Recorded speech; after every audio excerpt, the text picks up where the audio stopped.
Njagala okutwala omukisa guno okubeebaza abatuuze b'ekyalo kino kya Mandwa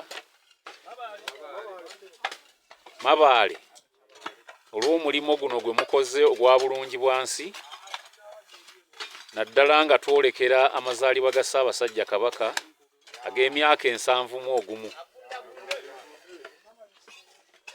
Bwe twali nga tuli ku mulimu ogw'okwanjula abatongole b'ebyalo, nakikkaatiriza nti amaanyi g'omwami w'ekyalo geeyolekera nnyo mu mirimu waakiri 3 oba 4. Omulimu ogusooka kwe kutuuza enkiiko ez'ebyalo.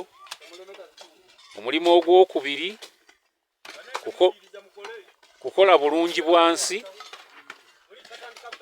ate n'omulimu ogwokusatu lwe luwalo lwaffe oluva ku kyalo kw'obeera nti kuvaako luwalo lwa ssente mmeka. Awo amaanyi g'omwami wa Kabaka we geeyolekera. Oluwalo, bulungi bwansi, okutuuza enkiiko, amakula n'emirimu gyonna egidda ku Bwakabaka. Njagala era okusinziira wano okubakubiriza nti nga bwe mukoze bulungi bwansi ono